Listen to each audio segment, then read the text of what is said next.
Now, we've seen Pakistan that's witnessing the first such incident of a Prime Minister, Imran Khan, who's been brazenly voted out through a no-confidence motion.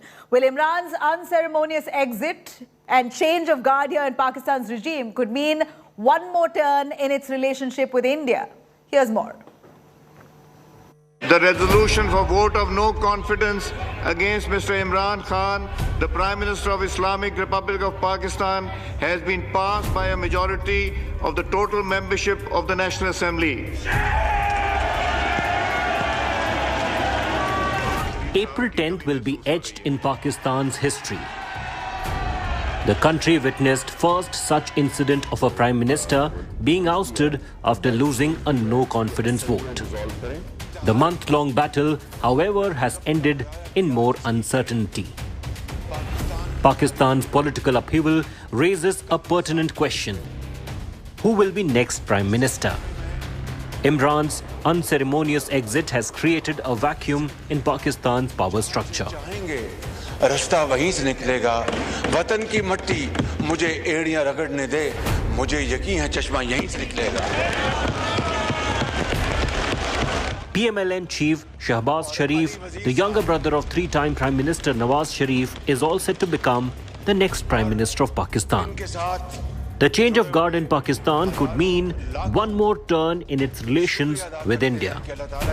New Delhi's main concern is Pakistan-sponsored terror in Jammu and Kashmir. While Shehbaz Sharif has mainly confined himself to domestic politics, his brother Nawaz had been keen to improve ties with India.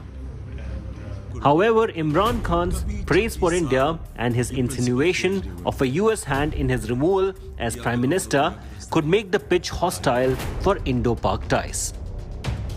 Hindustan को देख लें, इतनी किसी की जुर्रत नहीं, किसी की जुर्रत थी कि इस तरह की बात करते हैं हिंदुस्तान में.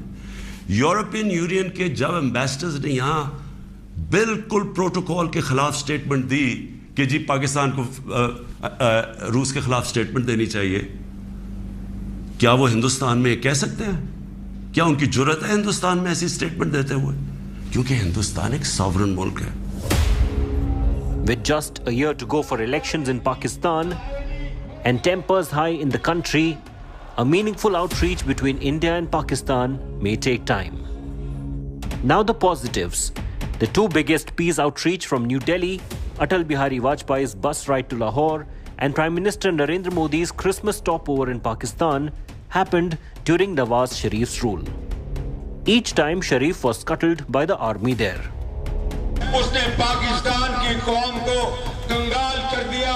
Shehbaz is known to have a better relationship with the Pakistan army, which controls its foreign and defense policy.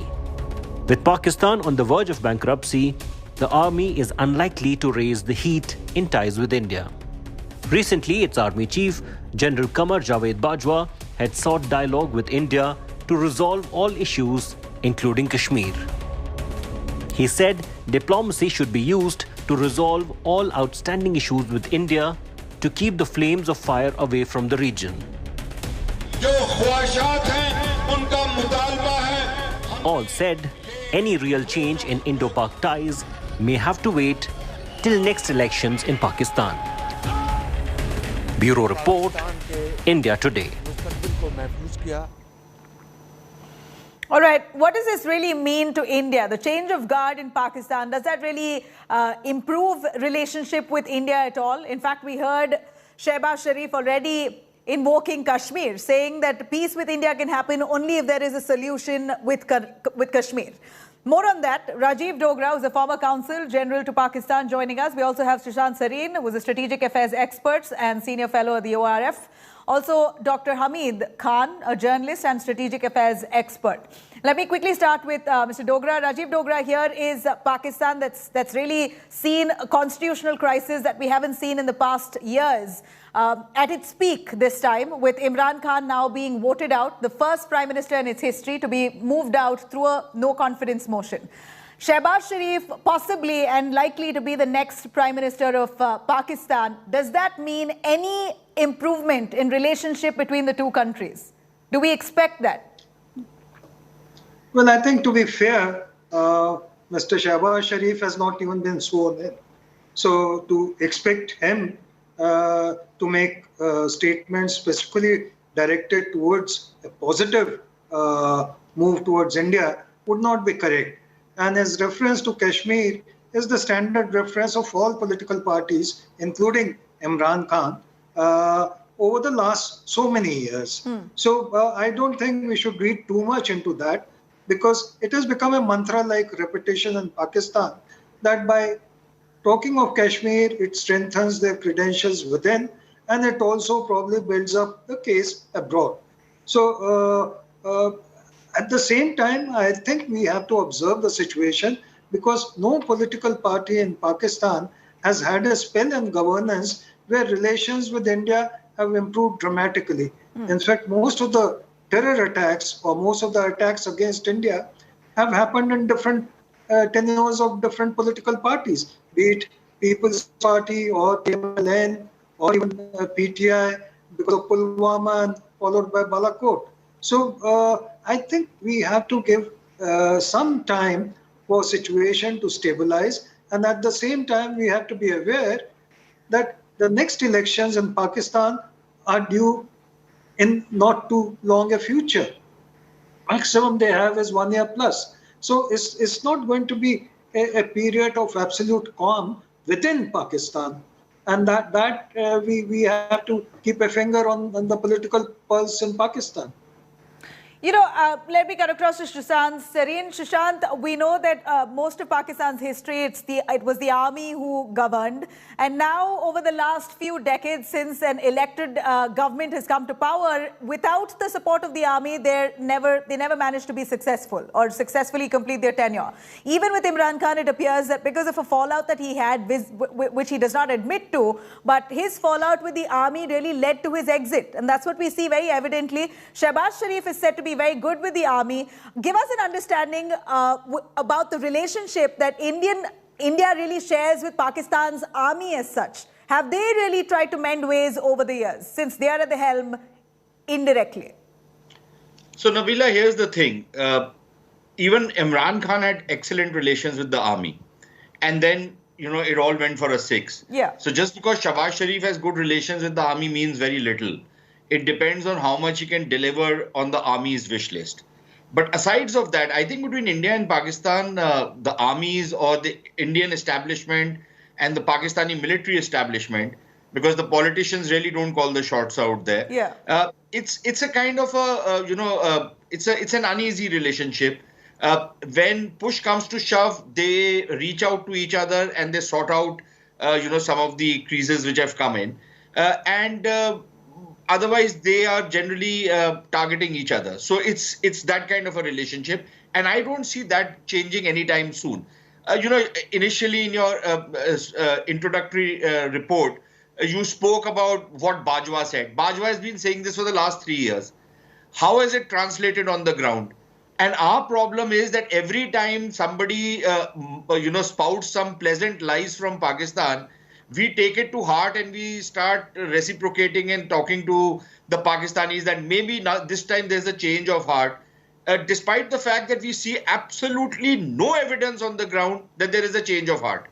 Whether it's on attitude towards India, whether it's on a range of issues, ranging from trade to Kashmir to terrorism to you name it.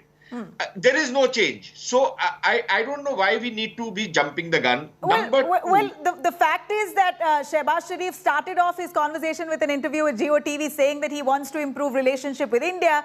Imran Khan, the outgoing Prime Minister, spoke about how India and foreign policy has been fantastic and how India always liked Imran Khan. And, the praises that are coming in, it seems like their entire focus is on India. They want to, at least they express to improve relationship with India, but like you said, none of that has really translated on ground. Quick word on what you view Shehbaz Sharif's statement on solution to Kashmir and improved relationship with India at this point, what he said today. It's a completely standard statement which he has made. There's nothing unusual or nothing new in what he has said. These kind of statements, every new guy who comes into office makes these kind of statements. As far as Imran Khan is concerned, just the last 2 or 3 statements which he made, and which was not directed against towards us, which was not really a praise of us. It was a dig at his own army, at his own establishment, at his own foreign office. It had nothing to do with us. I don't know why we are celebrating that. And we are forgetting that for 3.5 years, he was the most abusive and vile man possible, who threw all diplomatic proprieties to the wind. And yet, the last 2 or 3 statements which he has made, we seem to be celebrating that. There's got to be something seriously wrong with us. You know, I'm going to cut across to Dr. Hamid Khan. Dr. Khan, here you have Imran Khan, who's been pushed out of power. He has not taken it gracefully, at least for long that we've seen him. He's been constantly fighting back, calling this foreign conspiracy, saying that the powers be like America has been arm twisting Pakistan, has been literally deciding what should be ideally Pakistan's foreign policy, etc. At a time like that, he's now almost creating a law and order situation. That's what the United Opposition claims, that he's called people out on the streets and people have their passions inflamed. It could be very possible that this protest, which ideally Imran Khan says that we've got to have peaceful protests, very unlikely that that protest will continue to be peaceful. It could result in violent clashes, and at 9 p.m. tonight, Pakistan time, we believe that scores of people are going to be out on the streets. What does it speak of Imran Khan itself and the country of Pakistan altogether? Thank you very much, Nabila. I would say that, I mean, you can look into the matter in your version, but I would say that it is not that he's gone with disgracefully. He was saying that he will fight till the last moment, because he was believing that he would have been able to convince one of the allies and may stay in the power, and he wanted to expose the role of the, as he claimed, that role of the foreign, country into the Pakistani's internal matters. So, as per his followers, as per his party members and member of National Assembly, they all believe that he's been successful to expose and to explain his narrative to the public as well. That's the first thing. Secondly, let me tell you one thing. Imran Khan is one of the few politicians in the region who does not believe in any kind of violent agitation. And he is the one who always believe in peaceful, agitation, peaceful, protest. So I would say that he would carry on this narrative with him, and he believed that he has got enough public support. If they call for the general election, he would have a very, chance for winning a 2/3 majority. And let me tell you one thing, that Imran Khan has the charisma, and still he has got the public support. Unlikely, I mean, it could be I'm sorry to say, it could be your ill wishes that there will be havoc or there will be anarchy in the country. But no, despite a few very hard days, constitutionally, and when the matter went into court and everything, still everything restored and everything maintained with a calm and the posture, and there is no anarchy, or there is no uncertainty anymore. Everything is crystal clear. New Prime Minister is coming. Yes, as far as your matter of the Kashmir is concerned, it is a matter of 230 million Pakistanis and Kashmiris. So it will be, we will have the same stance. It doesn't matter which government comes into power first. Secondly, this new government is going to be an interim government. They're not going to last for longer, because the general elections are due after 1 year anyway. So as per the many speculations, there may be early elections called within next 6 months, or by October, there may be a new fresh election. So there would be not much mandate in hands of Shehbaz Sharif to take any big step for the solution of the matter of Kashmir, especially when Pakistan's stance is very clear that the Indian occupied Kashmir has to be getting the right of self-determination. And once they will get the right of self-determination, that will be the right solution.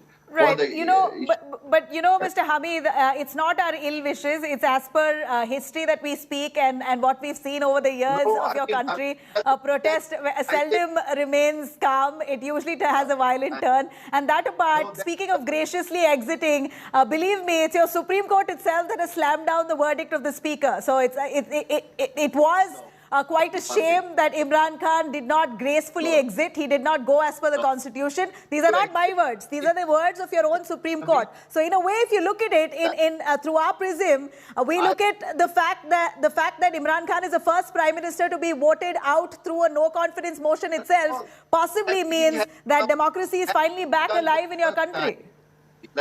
Everything has to be done for the first time. So it is something which has been done first time, and it was a democratic process. There is nothing wrong with it. Imran Khan did say and claim that he will fight till the last moment. He proved it. So if you are saying, if you are challenging his fighting spirit as disgrace, this is your version of looking into things. I believe that he has shown his fighting spirit, and he stayed there. Fighting spirit could be done as per the law. If you're trampling the constitution, then it's called a sore loser. All right. Stay with us. I'll go over to Mr. Dogra. Go on, Mr. Rajiv Dogra. Here is the Pakistani journalist who says that you could wish ill of Pakistan all you like, but Pakistan is finally coming back to order. Situation is calm. People are sensible. Whatever has happened has happened as per constitution. And of course, who does not attempt a last-ditch effort? Imran Khan also attempted to be in power. He tried, just like any other seasoned politician in the world. He did his best to stay in power, but yeah, bad luck. Well, first things first, no one wishes ill of Pakistan or anything wrong or bad to happen to Pakistan. In fact, India's consistent effort throughout the years has been to wish well for Pakistani citizens and Pakistani democracy. So that should be very clear to anyone listening to this program. But the reciprocal is not the truth, because otherwise terrorism won't have been a problem for India, and otherwise the wars would not have been imposed on India. It is just our politeness that we don't give back in the same way to the propaganda about Kashmir. But that does not mean that we don't have a case. The case was established in 1947 itself, when Pakistani raiders came into Kashmir, and then UN made it very clear that Pakistani forces have to withdraw before any other step could follow. So I just want to put that on record. But let us not divert ourselves from the major issue. And the major issue is whether the present developments in Pakistan, including of the last few days, where Imran Khan did not behave like a Democrat, nor did his speaker, nor did his party, whether they will have an effect on the future of Pakistan in the next year or so till the elections take place. Well, so far the reports coming in, which Nabila, you quoted extensively, are that Imran Khan wants to hit the ground running from the word go. Otherwise, there wouldn't be a call for protests, and there wouldn't be a call for rallies against the government and so on. Any leader, political leader who has years of governing experience behind him would want to pause and reflect on what had gone wrong with his own policies before attacking the incoming If you call yourself a people's leader, introspection is necessary. And we should have seen that from Imran Khan, hopefully. But either ways, he tried to cling on to power. He was pushed out by the Supreme Court of their own country. But a quick word, as I'm really short on time, Mr. Hamid, I'll come to you. A quick word from Mr. Sareen. Do we expect any drastic change at all, or expect anything positive at all over this change of guard in Pakistan, Mr. Sareen? A quick and final word from you. Number one, for the gentleman from Pakistan, if 230 million Pakistanis swear by Kashmir, 1.3 billion Indians swear by Kashmir. So you can forget about it if that is the starting point. Number two, on your question, Nabila, a simple fact of the matter is that you could see some change in style, in the sense that Shehbaz Sharif has a lot better upbringing, than Imran Khan. So I don't think you will see the kind of abusiveness and the vileness which you saw from Imran Khan. But beyond that, in substantive terms, I don't see much coming out of it. And frankly speaking, if we are going to be falling for the pleasant lies which could come out of Pakistan, then we'll make another blunder. Otherwise, we are pretty good keeping them at an arm's length. Okay, keeping them at an arm's length. Mr. Hamid, we see that protests are going to happen at 9 p.m. Is that right? Yes, it is going to be a peaceful protest, and it's not going to be at. It's going to be all over Pakistan. And I mean, it is actually Imran Khan is showing that he's ready for the general election, and he's going to carry on this public movement until he goes into the general elections. Mr. Hamid, all the very best to you and the PTI. Imran Khan, of course, he calls this trampling of democracy and asks the people of Pakistan to come save democracy if you really want to see the country alive and free. Let's see how that pans out. We're going to continue tracking those developments. But for now, thank you very much, our panelists, for joining us and giving us your perspectives and your time. For further updates on Pakistan, you could log on to indiatoday.in. You could also download our app for more. Stay tuned. News and updates coming up next.